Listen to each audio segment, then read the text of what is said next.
Let's talk about body worlds. You've probably seen pictures, maybe even been to an exhibit. We're talking about real human bodies, perfectly preserved in plastic and posed in these incredibly lifelike ways. It's anatomy, right out in the open for everyone to see. But when you're standing there looking at it, it brings up a huge question. Is this a revolutionary way to teach the public about the human body? Is it a bold new form of art? Or is it something more uncomfortable? The exploitation of the dead for profit. That's really the heart of the matter we're going to get into today. So to really get this debate, we have to look at how anatomy even became this public spectacle in the first place. And that story, it really starts with one guy, Dr. Gunther von Hagens. Now, he's not just an anatomist, he's the inventor of this process called plastination. That's the technique that replaces all the fluids in the body with plastic. And that's what makes his famous Body Worlds exhibits and his TV shows even possible. He's really equal parts scientist and showman. For a lot of people, the educational benefit is just undeniable. As one person online put it, it's an awesome exhibit for a clear view on anatomy, way better than staring at a textbook. And you can see why, right? It's so direct, it's visceral, and it's something you're probably never going to forget. Okay, but if it's such a great educational tool, then why has this work been dogged by whispers of controversy for like decades? Well, the first big issue is about where the bodies actually come from. For years, there have been these swirling accusations that they may have come from questionable sources, like prisons or even executed political dissidents. Now, it's important to say these charges have never been proven in court against Body Worlds, but that suspicion, it has stuck around. And then you've got the money angle.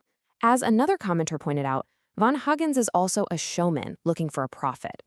That combination of displaying human remains and turning it into a for-profit business has, understandably, caused a pretty significant backlash, especially in countries like Germany that have really strict laws about protecting the dignity of the dead. And this really lays out the core conflict perfectly. On one hand, you've got the promise of this incredible, unprecedented public education.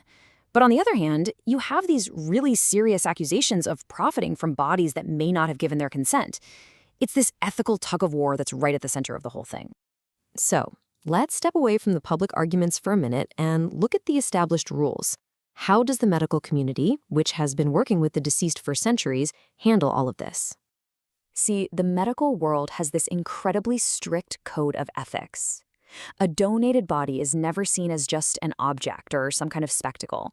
It's treated with this deep reverence, almost like it's a medical student's first patient, a silent teacher who is given this unbelievable gift.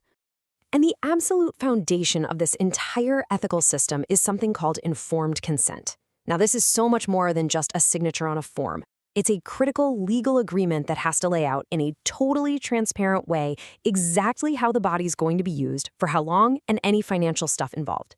It's all about respecting the explicit wishes of the donor. This is basically the gold standard for how an ethical donation program should work. First off, the donation has to be willful. That means the person specifically chose to give their body to science. It wasn't just unclaimed. Second, there can be no financial gain. No one profits from the donation, period. And third, there has to be clear consent for exactly how the body's going to be used, especially for something as permanent as plastination. Okay, so with that ethical framework in mind, let's compare the vibe of a public exhibit to what happens behind the closed doors of a medical school's dissection lab. This quote, wow. It reveals such a profound difference in culture. A medical student explains that in an anatomy lab, it's considered disrespectful to even uncover the cadaver's face unless you're specifically working on that area. And the reason is so simple. The body is there for education, not to be a spectacle. That feels like a world away from a public exhibition, doesn't it? And the code of conduct is just incredibly strict, and it's universal. These are restricted areas. There's absolutely no photography allowed. The body is always kept respectfully covered. It's a space that's all about reverence and focus, not entertainment. But the respect doesn't just stop when the dissection is over. Let's take a look at the final chapter of a donor's journey within a medical institution. For the medical community, that ethical duty extends all the way to the very end. It's about honoring the donor's amazing gift one last time, really completing that circle of respect. And that final act of respect often looks like a memorial ceremony. Medical schools will frequently hold services where students and faculty get to express their gratitude. Afterwards, the ashes are returned to the family or they're interred in a dedicated memorial site.